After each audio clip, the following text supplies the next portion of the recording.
So this is how the story begins. It's a series of very happy events.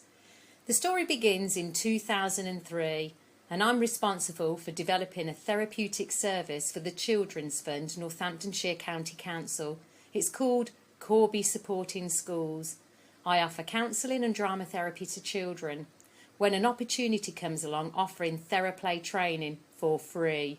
I had no idea what Theraplay was. I hadn't heard of it or read about it, but immediately liked the name. Therapy and play. Yep, sounds like my cup of tea. A happy event is that the training is being led by Phyllis Booth. Before coffee break, I'm sold to the model. So what's different about this training? I've tried on many hats in my journey to become an all-round therapist, so why does this hat fit so snugly? Well, it's playful and it's fun. And the best bit is that children and their caregivers are involved from day one. It's experiential. I see Theraplay in action on DVD. I hear about structure, engagement, nurture, challenge, attachment, attunement. Everyone on this training said, this is a good model. Travelling back and forth to the training in the car with my colleague James, and we have these conversation after conversation thinking about how we were going to bring it back into practice. We were really excited about it.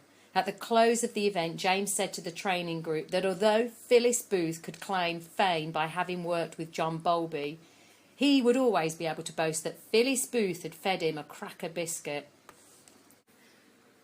After the training, I went back to school and met with the head teacher, Sue Cordwell.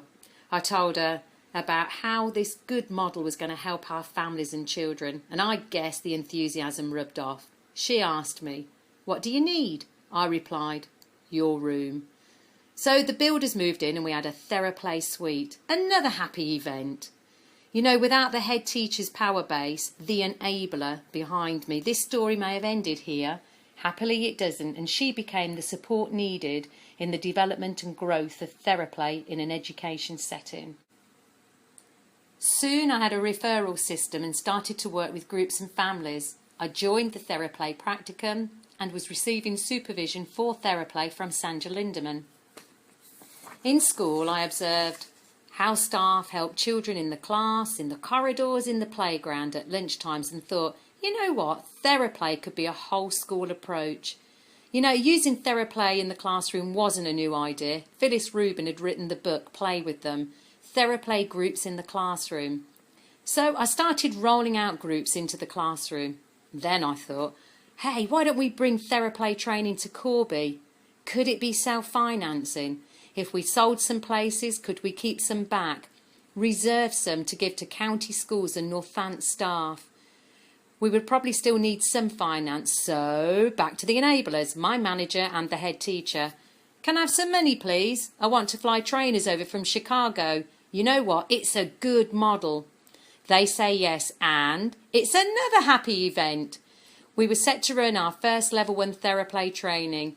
At this training, a Northant senior educational psychologist had been asked to come and check the training out. And she stood up at the end of the training and guess what? She said, "This is the best training I've ever been on. Hoorah!" We were often critical that staff would attend a learning event, but that there was little evidence that anything had come back. But you know, very early on, we as practitioners felt that the strength of Theraplay model was a way of getting workers to want to skill build and make immediate use of this in their work. We felt this was due to the simplicity of the games and the techniques and the purpose in using these to achieve desired behaviours from individuals and groups. We viewed it as an ideal complement to the tools of the helping professionals and support staff.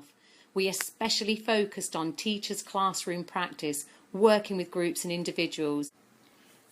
This was the case for newly qualified and experienced teachers. Pretty soon we were being stopped in the corridors of the school by staff enthusiastically asking to be included on the next learning events.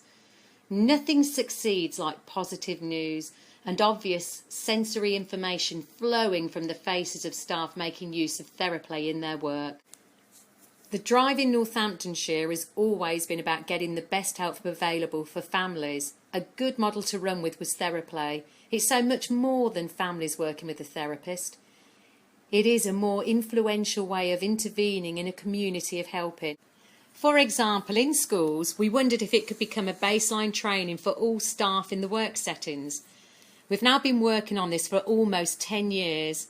Many are now endorsing this approach, most notably the Consortium for Emotional Wellbeing in Schools.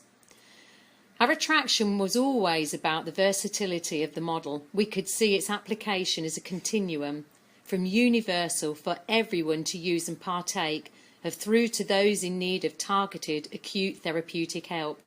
Commissioners are talking about step up and step down services, and we felt that the Theraplay language and its use of attachment would aid those moving between universal and acute service provision, that workers would have a better understanding of helping strategies and techniques made available to families in need of something other than the universal provision. We have a list of workforce development areas that we input significant Theraplay experiential learning to. We are offering programmes rooted in Theraplay for parents, carers of foster and adopted children, and comments from evaluation always seem to include, "This was the best training ever." And we're not surprised, it's a good model. We've become part of our Northants workforce development. As Captain Kirk would say, mission accomplished. Well, nearly. There's loads more to do. The service we're providing is growing. We run parenting groups for children, sunshine circles in classroom, strengthening family attachment groups. The possibilities are ongoing. We keep the plates spinning in Northamptonshire, supporting staff by offering consultation and supervision.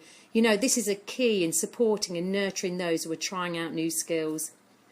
All this is now over 10 years ago, and to date we've run over 20 events in Corby, Northants, supported with sponsorship by Northamptonshire County Council.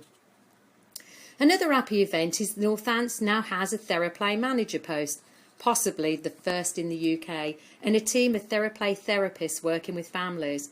Another happy event is our partnership with the Wood Newton Academy Trust. We have a dedicated Theraplay suite and support from the power base, the Enablers, Executive Principal of Wood Newton Academy Trust, Ellen Wallace. I've spoken about the importance of an enabler, a supportive power base, so important to get this model up and going. In the Academy, we're beginning to train all the staff, and another happy event is our relationship with Professor Panos Vastanis of Leicester University. He's supporting us with our evidence and research, and you know what? He also thinks it's a good model, and he mentions Theraplay in his book, Helping Children and Young People Who Experience Trauma. And to my manager, Mike Brooks, who continues to support me with my big ideas, such as this conference, another happy event. So what's in the conference for Northamptonshire County Council? Why are we running a conference? It's as simple as this. We want to sing and dance about Theraplay, this model with so many possibilities. We want to share our joy with you and celebrate the world of Theraplay, a good model, one that brings happiness and fun to families and to the classroom. We offer the best training ever, one you can bring straight back into your workplace and introduce to your colleagues, and I guarantee it will bring you a series of happy events with all those children and families you work with.